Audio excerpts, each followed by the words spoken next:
Morning everyone, and happy November. Got some stuff to talk about. The first thing was the creatures were acting really strange this morning, looking out the living room window towards the parking lot, towards the lake side of the preserve. They were skittish, and normally I don't see that. Even the turkeys were like worried, and they were giving me kind of the vibe that they were looking that way. The lake is there, house is that way, then there's a very short driveway, and then the road. On the other side of the road is a bluff, old sand dunes from times long past, and a ridge that runs parallel to the lake. And they kept looking that way, and that's where the wind is coming from too. And I didn't want to necessarily ignore the possibility that something is in the preserve. This time of year, it's very possible. I've seen a wolf here. I've seen signs of cougars. I saw a cougar up there. Seen bears. And so it wasn't necessarily a person that was like bothering the creatures. So of course I like walk around, start walking the perimeter, but the deer are planted along with the turkeys in the confines of the preserve. So I didn't want to run them out because they're in their safety zone. And so the best I can figure was something, probably not a someone, was walking the bluff up there, the wind coming in from this way, so it was over there.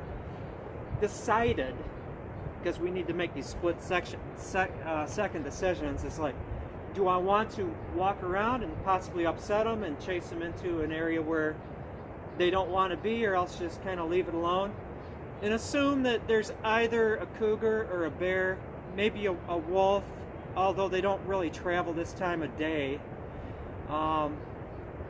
in this area, you know, because there are a smattering of houses with a smattering of people that live year round. Who knows? On to other things. 44 inches of raw potential hot hornbeam power. Heat shape setback handle. Says a couple stories. Now the first one is, if I ship a 66-inch bow, say to Germany or the United Kingdom or Sweden or any other place, shipping is I was going to say ridiculous, I was going to say prohibitive, although it's not. It is what it is. One of my 66-inch, to give you some idea, PBs would be approximately $150, plus or minus, usually plus, to ship to Europe, various parts of Europe. Shipped 2 PBs, the Thunderbird paddle bows, to England, it was $242. And so you can start seeing that, wow, the costs start piling up. Now something like this, however, 44 inches long, it fits into the boundaries of the United States Postal Service, so I don't have to ship it international FedEx. FedEx is a little higher, but you know, they ship bigger packages. And so this 44-inch long hop hornbeam bow, for example, to ship to Germany would be under $50. And so we start getting into the realm of possibility, and that's one reason I like these short bows. Just one reason. Now let's talk a little bit about the mechanics of this. Hop hornbeam made from a stave. Thus far, extremely stiff, so I can take material off of this. The rectangular cross section, which is good, but it's going to be sinew back, so the rectangular cross section could be like thrown out and given the round cross section as if it was made from a very small stave, which I imagine a lot of these bows were made from small staves. One reason why I am going to round this is close up, and do not be afraid of this. There is a knot right there on the back of the bow, and you can see some swirly grain in there, hopefully. Now on the belly, 2 pin knots. Pin knots, so small it's not going to affect the compressional abilities of this wood, so it's fine. Not self-bow material, because the back would just separate and shatter, but the compression side is excellent.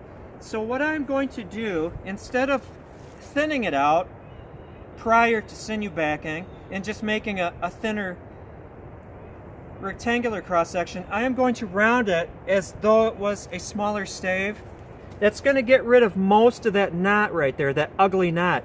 That ugly knot by softball standards, but a non-issue in sinew back as long as you have enough sinew on there to take the entire tensional load.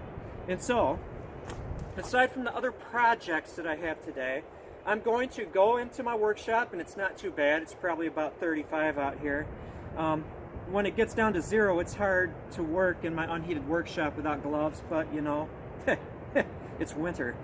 I'm going to round that off.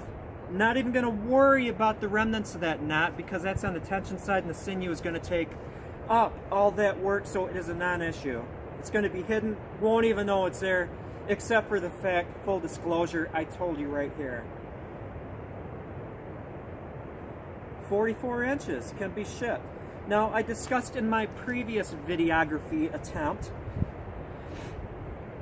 that I like the idea of sinew backing these, waiting until it's been fully hardened and shrunk down, not cured, but hard, see-through, you know, the first stage, the first step, the first hurdle. And then selling these as like almost DIY horse bows, and then the customer would receive the bow that's been sinew backed, all that hard work done, a couple tendons that they can pound, and then the little baggie of hide glue for tip wrapping, and in this case probably wrapping the handle too, because you never want that to lift off, possibly because it's going to be a highly stressed bow. Mid-limb wraps, which will be done after the final tailoring, because obviously if you do those wraps and then you sand it, you're going to remove the sinew from this side. So kind of a to-do kind of thing. Needing final tailoring, possibly lightening if you want it lighter, but the majority of the hard work would be done, and you should engage yourself in tailoring. Not magic, not mystical. Well, bows are mystical, but something that everyone should learn how to do. Basic tailoring skills. And so this is going to be put up on the block. If you're interested in this spec bow, as in speculative, like speculative real estate or speculative building, let me know. The second thing, and this is difficult, because I have my white cedar bow.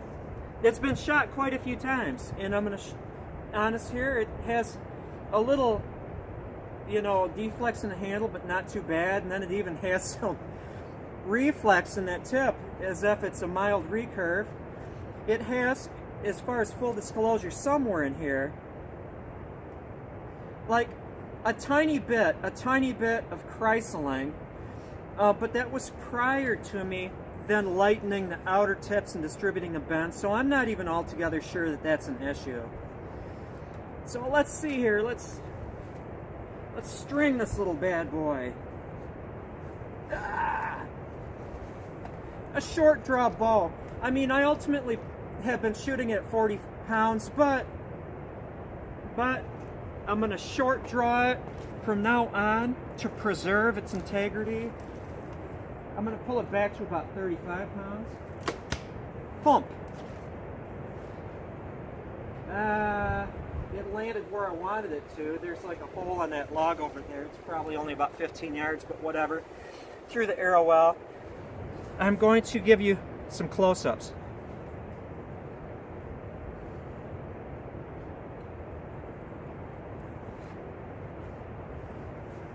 And I've got my name there and poundage and stuff. Nice rawhide handle.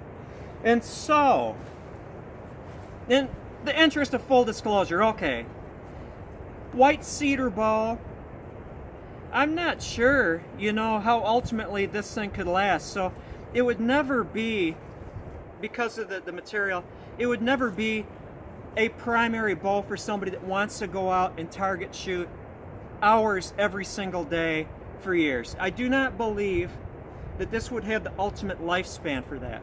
But as far as once in a while taking it out, you know, and shagging at some pine cones on the ground or small game hunting, having it as a collector's, say, bow or an oddity because it's white cedar, and you're not going to find any other white cedar bows out there.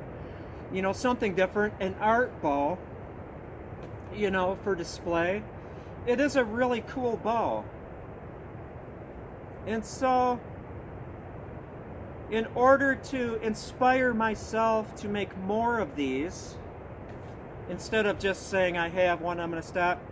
You know what? If somebody wants to add this to their collection, you have my blessing. And what I'm going to do is I'm going to say $105, shipping included.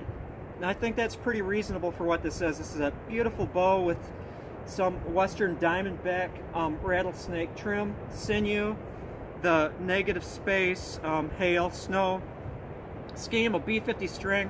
And I will take this and, oh no, that's the tied on end. This end is fine. It's got a single loop to make it easy. Nice bend.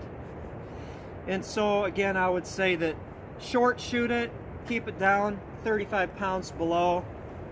Short, look at that. I can shoot 30 inches, but modified anchor, taking it easy on this thing, not using it for your primary bow, add it to your collection. $105. Sound like some used car salesman, you know, on TV. With shipping included within the continental US. Not too sure how long it is. It's a little over 50 inches. Beautiful bow, light, fast because it's white cedar. And with that, I'm going to go marching through this water and fetch my arrow. And say thank you for watching. Have a great day, and it's a nice day to be in the swamp.